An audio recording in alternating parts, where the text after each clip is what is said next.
Hello and welcome to a special episode of the Lewis and Kyle Show. Usually there are two of us, Lewis and Kyle, but this episode is just me. I sit down and interview my grandma, Rita Singer, about her life and career story. She's done a lot of interesting things throughout her many decades on this planet. She has been an entrepreneur, she's been a college professor, she's been a teacher, and in retirement, she became an actress. And that's only telling you a couple of the various things that she's been involved with. I'm excited for you to listen to this sit down with my grandma at her house in Florida. And I hope you have as much fun listening to this as we did making it. Switch to it now. Well, Grandma, I'm excited to do this podcast. Are you excited? Very excited. Kind of the most exciting thing I've done in maybe my whole life. Oh, I don't know about that. But we're just going to go chronological as best I can. So welcome to, this isn't the Lewis and Kyle show because Kyle's not here. So this is just the Lewis show. The Lewis show today. That works. We'll start chronologically. Why did you go from Miami to UCLA? And then why did you go back from UCLA to Miami? Well, so you're born and raised in Miami. Why did you decide to move all the way to California for a year of school or whatever it was? My parents shipped me there. Oh, with everything that I had in a big, like a steamer trunk, because I was 16 when I graduated from high school, and I was planning to get married. And they did not think that was a good idea. They wanted me to have a college education. So they packed everything I had and they shipped me to my aunt in California so that I could go to UCLA and get a good education, which was a great idea. I was kind of a wild kid. So the reason I came back to the University of Miami is that I fell in love out there. And he followed me back because he wanted to marry me. I am still in touch with him, by the way. He lives in California and he's a great guy. I had a job at the Los Angeles Times and he worked for the Los Angeles Times, and that's how we met. And I was in love. And when he followed me back and I saw him in my environment, I decided that probably my parents were right and I shouldn't marry him and I should finish school. So that's what I did. And what did you get your degree in at Miami? I got a BA in American Civilization with a minor in psychology. So that history? Yes.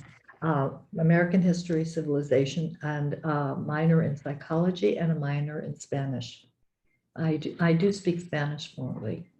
At least I did. You lived in Miami, so I mean. Well, I mean, I it was wasn't just a there. requirement. No. Yes. But it certainly would have been helpful. Yes, very helpful. So at what point did you become a teacher? Well, when I graduated from the University of Miami, I interned the year before I graduated, and I was hired to teach the class that I had interned for. It was 8th grade English at Kenlock Park Junior High School. And it was very exciting. I taught there the whole year until I left because I was pregnant with, well, actually, I finished the year out. I was pregnant with my first child, Lorena, your aunt. Correct. And then I stopped for a while. Stop being a teacher.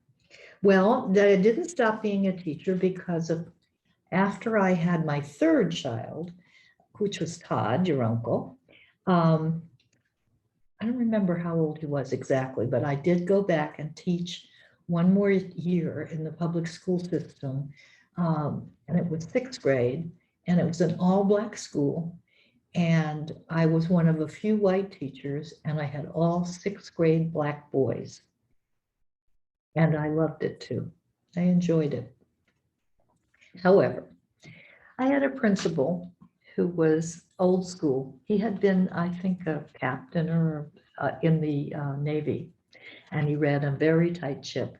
So his idea of treating his teachers was to stand in the teacher's room and check your name off with a red check mark if you had signed in on time. And being the rebel that I have always been, I refused to sign in until after the time that we were supposed to be there. Even if I were a half hour early, I just wouldn't do it. And I told him at the time that, I was an adult and I was my own worst critic. I didn't need anybody looking over my shoulder and telling me to sign in on time. And I just refused to do it. So that was not because he said so, but because I knew that it wasn't going to work out. I decided this was my last year of teaching in a public school.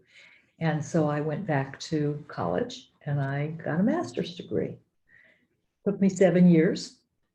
I had all 4 children during that time. And when I went to my graduation, I had your mother in my arms. She was the youngest and she was there at my graduation. Why did you decide to get a master's degree? What was the point of that? Because I decided that I wanted to teach on the college level. And I taught at the University of Miami for 10 years and also at Miami-Dade Junior College.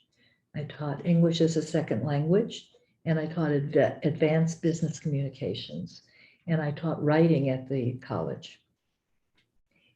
And I enjoyed that a lot too. I really did.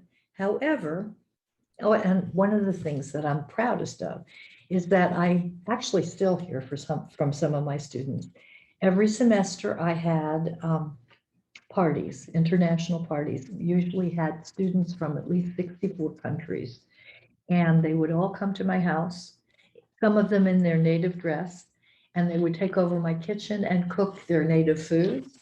And we had music and we had a wonderful time. And my kids grew up with that. In addition, I had Jewish students, one in particular who I was in touch with until he passed away. He was a Russian immigrant, a refusenik. He was a scientist in Russia, and when he asked to immigrate to the United States, they took his job away, and he had to wait many years before he could come. And he and some Iranian Jewish students came to our house for things like Passover Seder and so on. So the kids got to really enjoy that also. Arkady Levin, that's what his name was, the Russian. He had a whole new life. He went to after he learned English, he went to New York and he became an administrator in one of the, I think on Long Island, one of the cities on Long Island. He had a long career. And when I went to New York one night, I came out of the theater and he was standing in the rain with a dozen red roses. And he was always in touch, always. He never forgot one birthday, one anniversary, one holiday ever for his whole life. He actually retired down in South Florida. Okay. Yeah. And my Iranian students, who I was crazy about also, the kids still joke about it. When we had them for Passover Seder, they were so careful to read everything in the Haggadah that they even read the part that said participant. We all had a good laugh out of that, and they'll still remember. Oh, I'm Ask sure your mother. I think she still makes that joke. So then at a certain point, you stopped being a college teacher. Yes, because I knew there was something more. Because even though I had a freer reign in college than I did in the public school, I wanted to be an entrepreneur. It's funny because in high school, one of the When you were in high school? When I was in high Okay, school. not teaching high school. No. When I was in high school, one of the clubs I belonged to was Future Business Leaders of America, FBLA. And I never thought that I really was going to, I don't know why, but I did. And then I ended up doing exactly that. You said that your parents programmed you differently. That's right. My parents were from the old school and they programmed me and my sister to be a teacher and a nurse, which we became, and to marry a doctor and a lawyer, which we did. We followed the program exactly. So I never thought about really being an entrepreneur, but I knew there was something else, even though I was happy at the university. So I enrolled in a course. It was a career counseling course, and it was 10 weeks. And it's something like what color is your parachute, the kind of thing that you learn what you want to be when you grow up kind of thing. Well, in the 8th week of the 10-week course, I had an aha, and I knew exactly what I wanted to do. And that was to be a corporate career communication specialist, whatever that meant. I fleshed it out as it went along. And interestingly enough, a couple of years before that, 2 very successful women who I should have said yes to at the time, but I wasn't ready, invited me to join them in a marketing and public relations company that became one of the biggest, most successful ones in the country. So I'm really, in a way, I'm not sorry I didn't, because I wasn't ready to leave my kids, but woulda, coulda, shoulda. They had offices in Atlanta and in New York and so on and so forth. And they also gave me a little boost in my business. They were older than I was, but they really made a success out of themselves. Anyway, Tim, I got that aha and I knew what I wanted to do. Then I needed to find someone to help me do it. Yeah. And I did. I reached out to friends and so on and so forth and talked about what I wanted to create. And I found the perfect partner. Where did you find this partner? She was a friend. Okay. We used to walk together. She was a neighbor and she had similar background to mine. And matter of fact, I went to high school with her brother and I dated him a little bit. And we were both married to attorneys. Okay. So, and she and I, do you want me to mention her name? I mean, you can. Her name was Marilyn Chapo, and we became partners. It was called Lewison and Chapo, and that was the beginning. So I have a question. Yes. Walking back a few steps. What is this? Is that still a thing people do? Career counseling courses for 10 weeks? What do they do for 10 weeks to help you find out? Is that what you want to be when you grow up? But but when I say when adult, yeah, you're already an adult. I was an adult, but you could do it at any time. I mean, you have in high school they have counselors that suggest colleges that you might be. It might be a match, and they also have these. I believe of the rage at the time. This was this book, What Color Is Your Parachute? Have you heard it? No. Of it? Well, it's a book where you read it and step by step you fill out things, what makes you happy, what you're good at, and so on. I became one of the many things I did in my corporate communications company. I was a public speaker and I was a motivational speaker. And one of the major things that I talked about was find out what you love to do and do it, because you'll never work a day in your life. You'll be happy and you'll get paid for it. And what could be better than that? You know, I read Thoreau's Walden Pond, where he said that the mass of humanity lives lives of quiet desperation. And I thought, I can never do that. If you find what you're happy and you figure out how to get paid for it, it's the secret to happiness in life. And I've had a very happy life. That's good. Yeah. Well, now let's talk about the figuring out how to get paid for it. So you decided in week 8 of this course to become a communication strategist for corporations. Yes. You found a partner. Yes. How do you find your first client? That's a good question. I don't remember which one was my first client, but I do remember how I found clients. I went out there and beat the, well, I got a lot of publicity. First of all, I got publicity. From what? On the newspapers and magazines and so on, because don't forget the angle was 2 attorneys' wives, and they were prominent, well-known attorneys. That's true. Were forming this company. And so on and so forth. So people had heard about it. They had read about it. It wasn't completely cold.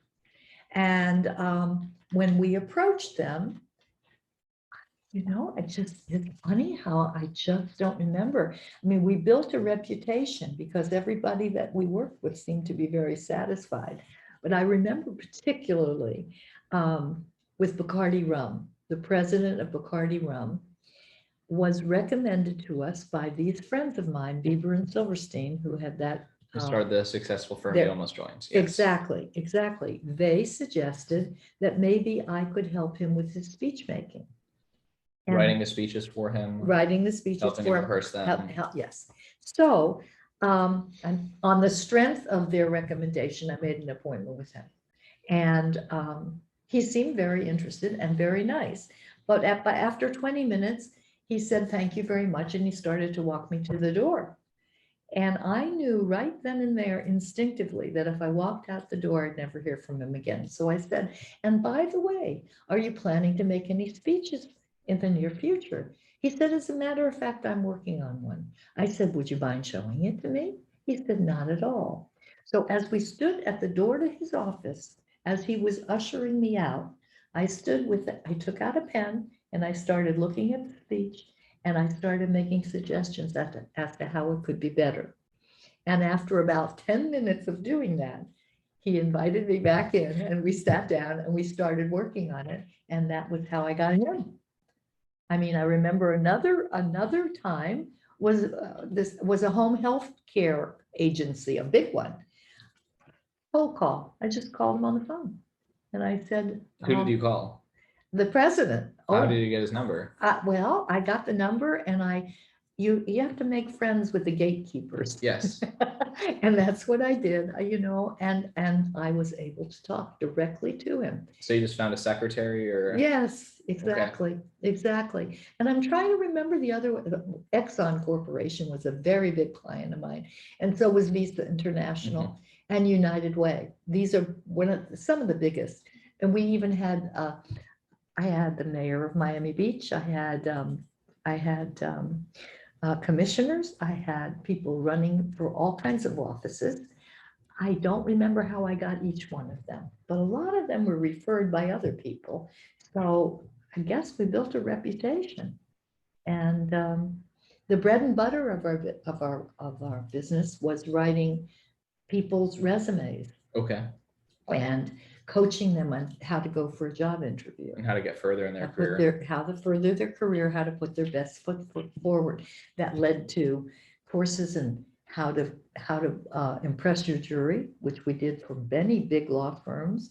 And as a matter of fact, we were certified for continuing education, law firms and lawyers and CPAs have to take a certain number of them every 10 years in order to keep up, and we were certified to teach them, and we did. Big law firms. And I'm just trying to think of what else. And then we did proposals. People had proposals. For example, they wanted a grant money. And so we did that. I did a lot of editing. Edited books. You also did some ghostwriting, right? Ghostwriting, a lot of ghostwriting, magazine articles. We had a number of geophysicists that worked for Exxon Corporation. And when I did ghostwriting for them, they were going to have to make a speech, for example, to lay people and make them understand what they were doing. And I would say, you're talking way above my head. I can't understand you. And if I don't understand you, your audience won't understand you. So let's break it down so that I understand it and I can give it back to you. And that's what we're going to have to get you to sit down with a Bitcoin person eventually. Yes, do you think? So that they can explain to me because I don't yet understand it, but you're doing a very good job of explaining it so far. We're not there yet, though. I know. There's a lot of, just like geophysics, there's a lot of background knowledge and to build up, but we're getting there. Oh, that's good. That's good. So another thing you did was improve people's, or part of helping them advance their career was improving their professionalism. Yes. What were some of the things involved in like making someone more professional? Well, it had to do with everything. Eventually, we hired other people. I had an image consultant on staff, and between her and me, we helped them restyle their hair if necessary. I mean, you wouldn't believe there's some people had bangs that covered their eyes. Well, the most important thing, two of the most important things that people need to learn, and you would be amazed at how many people don't know this, is how to make eye contact with other people. And the other is the handshake. It's got to be a really, really strong handshake. It has to go right, like a connection all the way to the brain. It works like magic. If you get somebody with a limp handshake, forget about it. Just forget about it. So it was that, and even picking out the clothes even picking out the clothes that they wore. I did one seminar for a law firm with how to get new clients. You take someone out to lunch, for example, and you have a table set.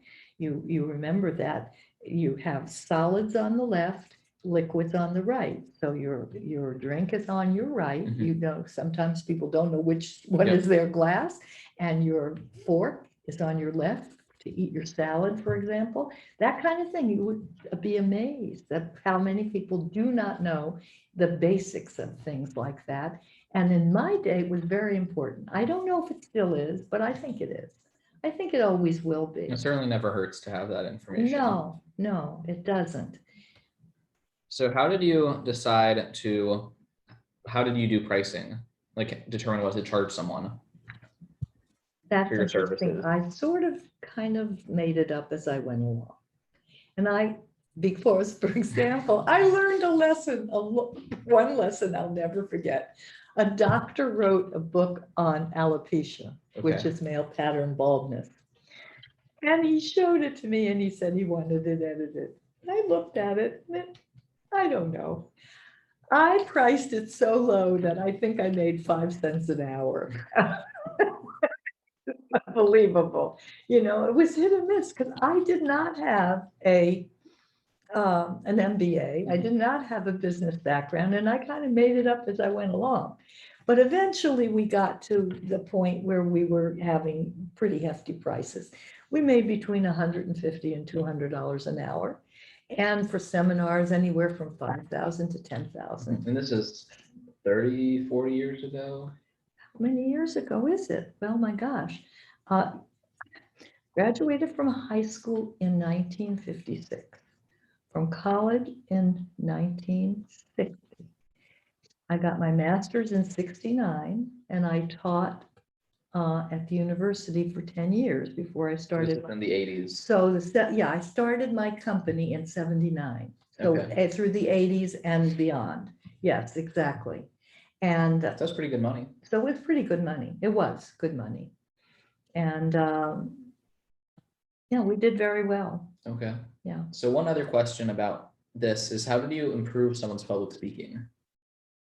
Well, How did you make someone a better public speaker? well, for one thing, I had a lot of Latin American speakers, and I wrote a book for Exxon Corporation on language proficiency levels and how to rate them and where to start and how to go from there. So a lot of it was accent, their accents, working on that.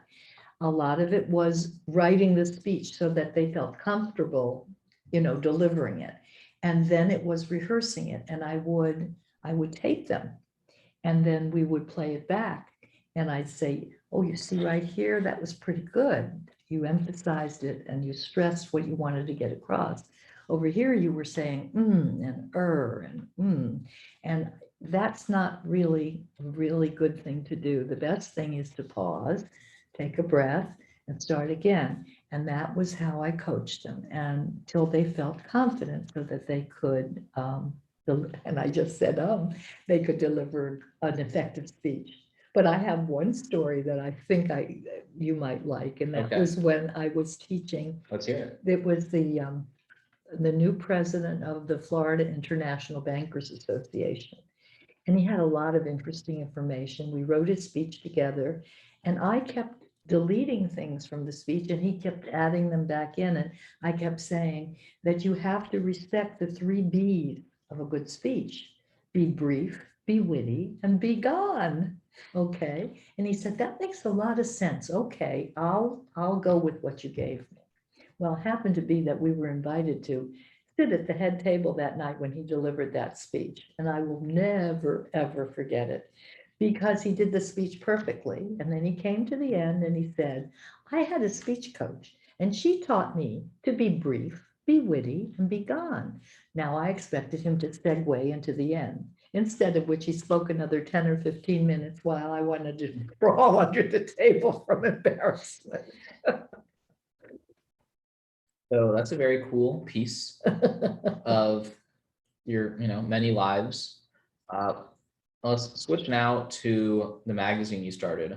How did that come about? Why did you decide to hang up the towel on the communications consultant and have one more entire different phase. Well, one more, because I have another Yes, one sure. now. Yes. Okay, but yeah, I've reinvented myself a number of times. Clearly. Yes, clearly. So I was moving out of I had a death in my family, and I was very sad, and I was ready to move on. I needed to move out of Miami, and it was at a point where I was finding it difficult concentrating, and so I sold.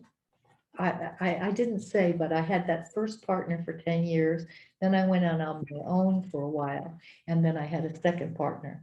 I sold my interest in the business to my second partner, and I signed a non-compete agreement, and we moved to Pembroke Pines. So, Is that North Miami? Where is that? no, it's in Broward County.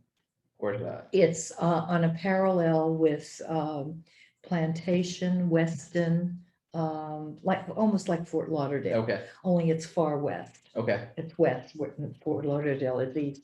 So we moved there, and I wasn't ready to retire. I needed a break. But once I got acclimated there, and I decided I liked it and so on, I knew that I was too young to retire, and I didn't want to retire. And I had a new idea. Okay. And I got the idea when I went to a homeowners meeting in the development where we lived. And the president of the homeowners meeting was very impressive. I really liked him. So I went over to him at the end of the meeting, and I said, "You don't know me yet, but I'm Rita Singer, and you and I are going to be partners in the new enterprise." He said, "Really?" And that's how we started. We started what I would call a newsletter, not a magazine, for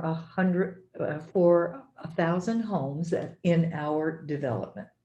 And it was very crude, and it was stapled, and it was well done. It had a lot of good news in it, and we were a mom and pop operation. I did all the sales and marketing and all the editing, and he did all the technical stuff on the computer because I wasn't very computer literate. And together we built this business, which it was called the Palms at the time, from 1,000 homes to 56,000 homes in all of Western Broward. And we called it Expressions News Magazine of Southwest Broward. And it was color, glossy, beautiful. I was very, very proud of it. And we still had that same division. And by the way, while he was my partner in that venture, he was also the second person in command at the Miami International Airport. So he's quite a guy, and we still are in touch, and I like and respect him very much. We did very, very well together. And in 2007, I think it was, or what's it, 2009, when we had the downturn in the economy, people couldn't advertise anymore. They were running out of money, and we couldn't pay for the magazine to go, and we had to go out of business. It was very sad to me, very sad, but it was the next phase. And so when I moved to Ocala, I said, I thought I was going to continue the magazine, but as it turned out, it didn't work out. So I taught at the college for a semester. I taught writing. I enjoyed it very much.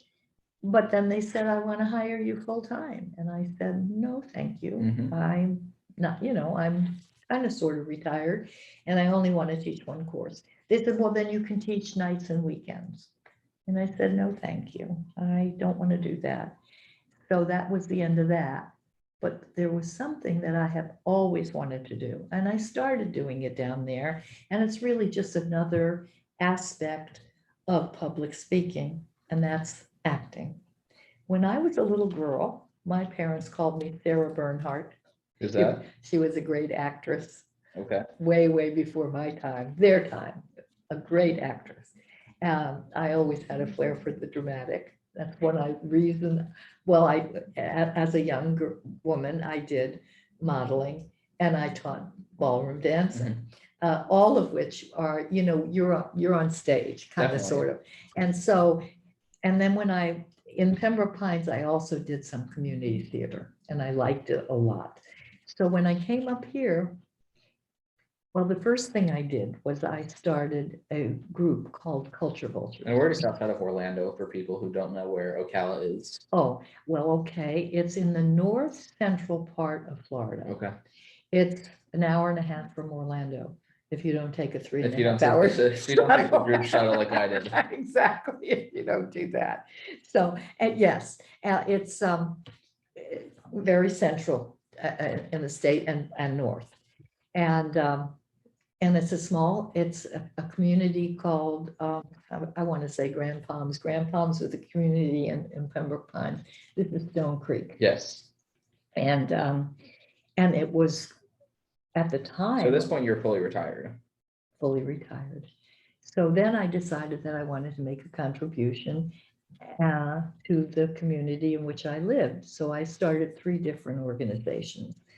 The one I'm proudest of is Culture Vultures. And what was the inspiration for the name? Oh, I was in a group called Culture Vultures in Pembroke Pines. Oh, okay. And it was. They needed a branch here. Yes, and that's what I intended it to be, but it turned out to be much more than that. It was different, but it was the same idea. So it's not my name. It was started by someone down there in Pembroke Pines, but it turned out completely different. It was that the vision was to support and promote arts and culture in Ocala. And really, for such a small city, it's amazing what we have here. We have a symphony orchestra that's fabulous. We have a regional playhouse that's wonderful. We have a Kingdom of the Sun Band. We have all kinds of things. So I started that. I raised enough money to buy a Yamaha grand piano that we donated to the community that's in our ballroom to this day. And we had a 500-person concert in which I brought my daughter to sing. Not my mom.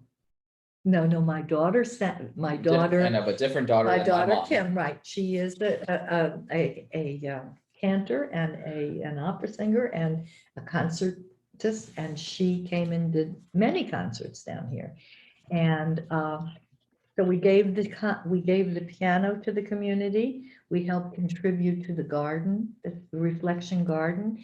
We helped with one of the things in Ocala is the painted horses. They're all over town. We helped buy a painted horse outside of the reunion center.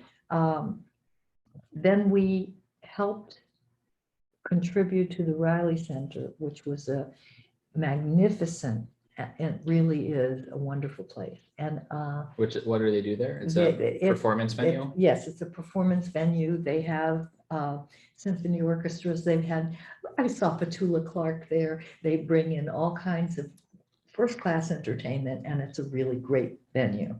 And we are founding members because we raised enough money. We also adopted the high school down the street from us, which is a high school of performing arts.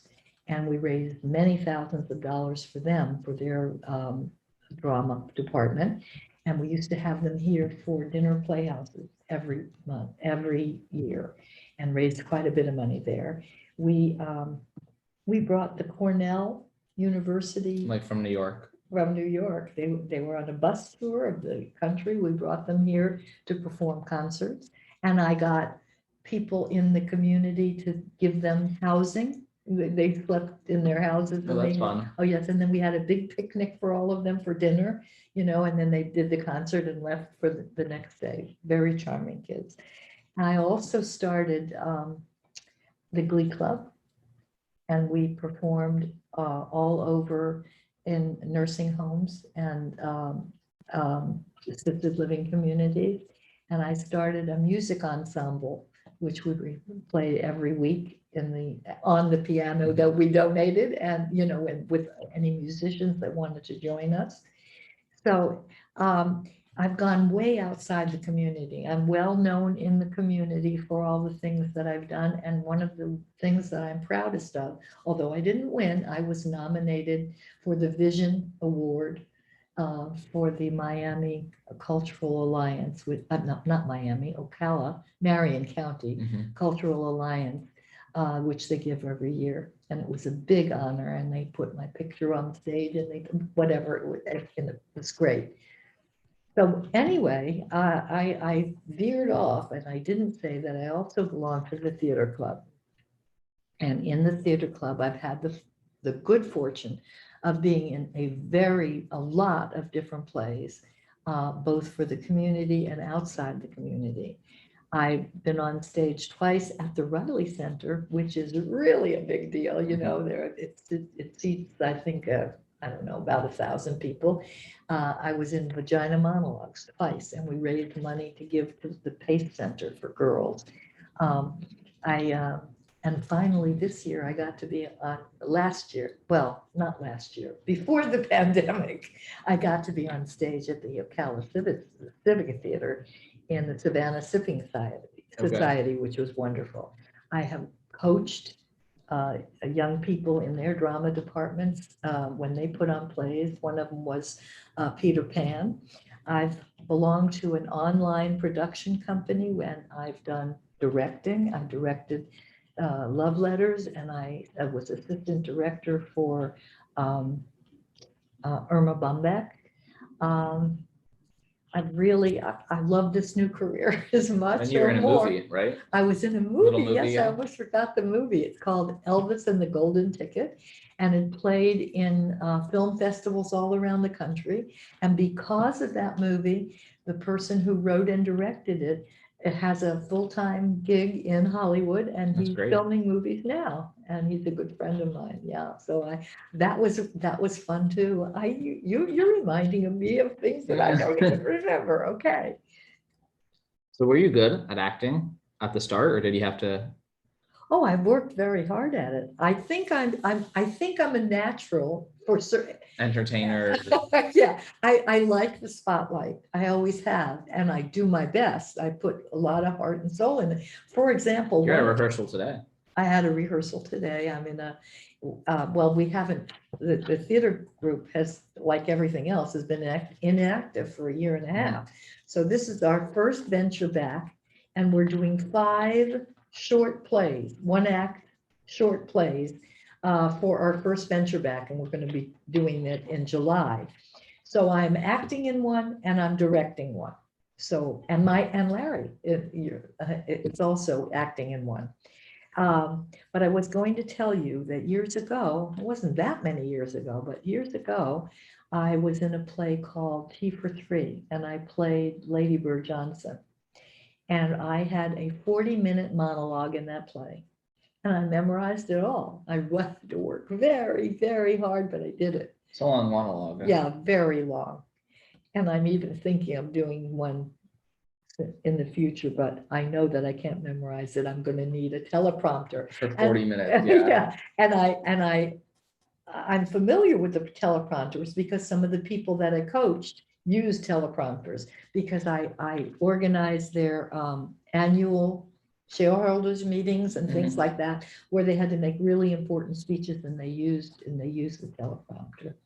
As a matter of fact, one of the companies that I'm very proud of having done a lot with is Tail, the sportswear company. Okay. And I did a lot of their annual meetings. I work with the president almost every time.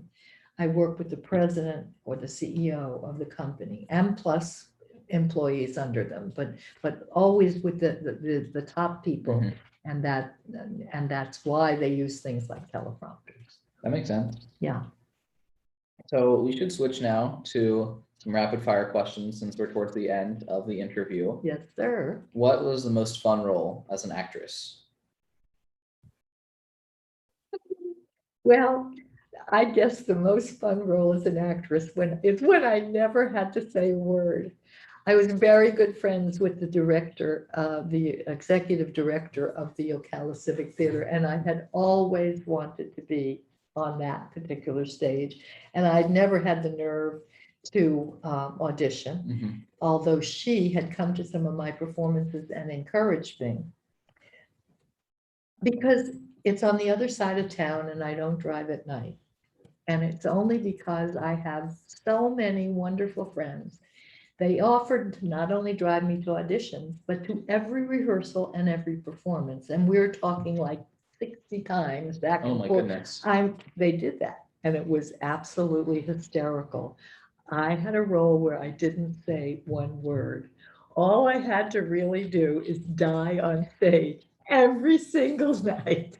And, and one time when I died on stage, when I was supposed to, I had a cane, I was supposed to bang the cane and I look angry and this and that and the other thing, and then fall backward, and my hat was supposed to fall over my eyes so that the people who were looking to see if I was dead could pick it up and say, oh yes, she's dead. Yeah. Okay, so one day I fell and the hat didn't fall, it didn't fall over my eyes, and I forgot, and I pulled it down. So I'll never forget. It was so embarrassing because, of course, if you're dead, you can't put the thing over your eyes. So that was fun. It was really fun. And I guess my most accomplished one was the one where I did the 40-minute monologue. Yeah. That was very, very challenging. And I was very proud of myself. And everybody, I was in all the newspapers, and and everybody, all my friends came out to see it. It was 3 different That's days. intense. It was very intense, and I loved it. Yeah.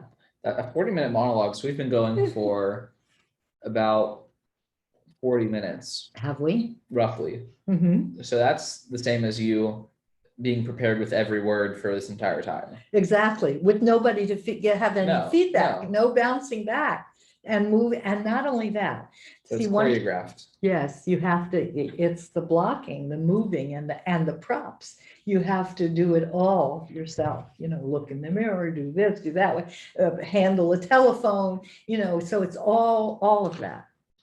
It's challenging, but it's so much fun, and I love it so much. Of course, I love the other thing that I really loved is when I did the first Vagina Monologues. 2 of my children flew in to see that. My oldest and my second one, they flew in to see me in that. And there is a picture of them watching me on stage with their mouths like this, Gaping open. Because they couldn't believe what they were hearing and seeing. They didn't was know raunchy. that their mother, Yeah. it was raunchy, and they didn't believe that their mother, well, I mean, they just never saw me like that. And also, I want to tell you that your mother has come to almost everything that I've done. And every time she comes, it's just so wonderful. And she came for the movie premiere too. And I think the guy that wrote the movie and directed it kind of has a crush on her. Well, that's not appropriate. That's funny. Yeah. So I have a question that a lot of people in my generation are obsessed with the idea of early retirement, like retiring early. What do you think about that? Like people that try to, get rich and retire by 30 or retire by 40 or retire by 50 or 35. What do you think about early retirement? I think that one should never retire. That does not mean that you shouldn't have enough money to relax and enjoy yourself. But retirement for me is the freedom to do what you want to do, what you enjoy, but you should always do something. I mean, this could be off the record or on the record. One of the reasons I divorced my first husband is because he retired early, and all he wanted to do was lie out in the sun and he got skin cancers. And I thought, what a waste. He's a brilliant person. I'm not ready to, I'm never going to be ready to retire unless I were old and sick. And although my age may show that I'm old, I'm really not old. I'm a very young soul inside. That's the next question. We'll get there in a minute. We'll get there in a minute. I know, but I never want to retire. I want to reinvent myself for every stage and age of my life.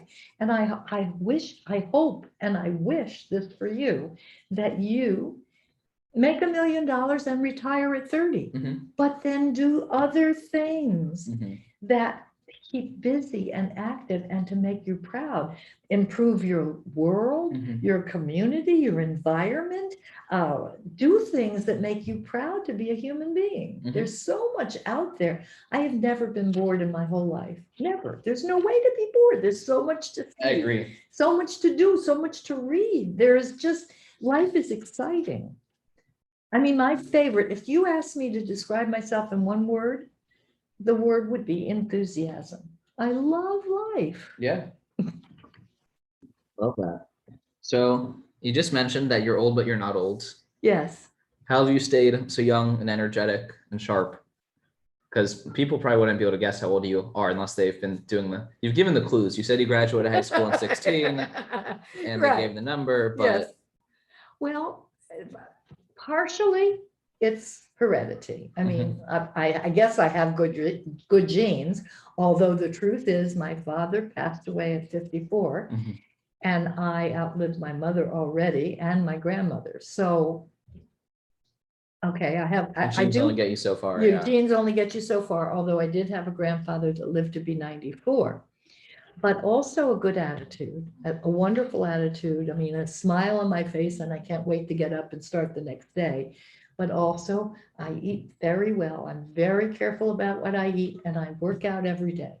I do something. I walk, I go to the gym, I swim, I do something to keep myself sharp, and the same thing with my brain. I mean, I'm the president of the book club here at Stone Creek. It's one of the things I like to do is to read. I have lots of hobbies and I have lots of friends and lots of things I'm interested in. And one of the things I really love is to juggle.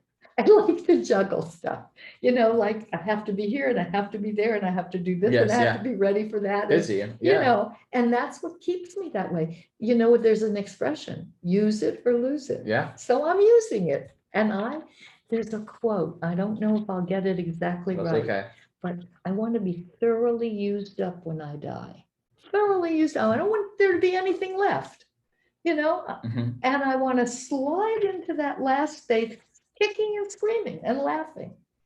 That's what I want to do. I think that's awesome. Thank you. So what is a book you'd recommend to anyone or to young people specifically?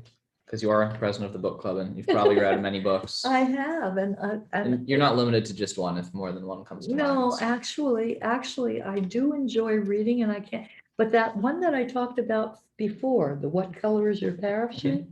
Is that still relevant or is it old school? I think it's still relevant. There may be other iterations of it along the same line, but to figure out as early as you can what you love to do and what you're good at, and figure out how to get paid for it. I really think that's the secret. It's a key. It's a key. I mean, most of the things I read now are just entertainment. I mean, I just like to read, and I get thoroughly engrossed in every story. I'm reading right now, The Lions of Fifth Avenue. It's very interesting. I may not remember it when I put it down. You know what I'm saying? It's not that and such an important book. And I wish I could come up with some really words of wisdom about the books that I've read. Now, and there've been many of them. Oh yeah. But I can't. It's hard. Yeah, it's hard. But this We got this one. one for a young person is a really good one. Yeah. Okay. Next question is dogs versus cats. Let me just say this. And that's another thing. I am a member of PALS, which is the Pets and Animal Lovers Society here at Stone Creek. I love all animals, including horses. And we have this World Equestrian We're checking it out tomorrow. that we're checking out tomorrow, and I can't wait to take you. I love all animals, and I've always had dogs, more dogs than cats. That's right. And yes, and I love dogs. But there comes a time when it's a little easier to take care of cats than it is dogs, because they don't need to be walked. And they're easier to get babysitters for if you travel. One thing I didn't mention in this whole thing that we've done. Well, we're not done. So. Oh, I know. Is my family. I mean, my family is magnificent. They are, each one of them is a precious gem. And if I never did anything else in my life but have them, and all of the, and what they've gone on to be and to produce, it would be enough, because they're wonderful. So my biggest goal in life is to go and visit them and be with them and, you know, have time with them. And it's very hard to leave a dog. It's easier to leave a cat and get a babysitter for, and so on. So These cats have been very chill. And I don't necessarily like cats, but no, they're cool. they're very cool. They think they're dogs, because the poodle that we had, he lived to be 15. He trained all the cats to be dogs. They loved each other, and I mean, they come to the door when you come home. They're just more like dogs than cats. I like them all, dogs and cats. I love your 3 dogs. They're great. They are. People who've listened to many podcast episodes have probably heard a little bit from them in the background. Yes. We try to minimize it though. Okay. Well, okay. Your cats have behaved during this interview, so that's been. They have behaved very helpful. nicely. Yeah. Well, they're not as noisy as, although one of them has a very big vocabulary. He really does. Oh, he does. He talks. He's got a different meow for every single thing he wants. He's a big cat. Yes. It looks like he belongs in the zoo. Okay, I had what color is your parachute, but that was just a note to myself. Okay. So we're coming up towards the end. What is some last wisdom and or something you'd want your kids or grandkids to know or think about? Very open-ended. I know that. And it's a very good question. A very good question. It is that life is a precious gift. Make the most of every single day, because you never know when your last day will come. I mean, you never know, and you don't want to waste it. I mean, it's a gift, and I believe in God.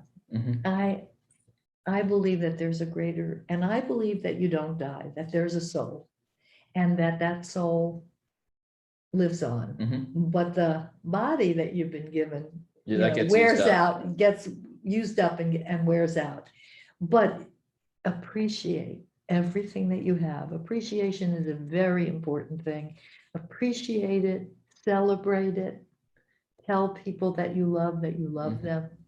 Be kind and caring. I think I was a fairly selfish person when I was young, and as I've gotten older, maybe I've mellowed, but I try to look out for my friends.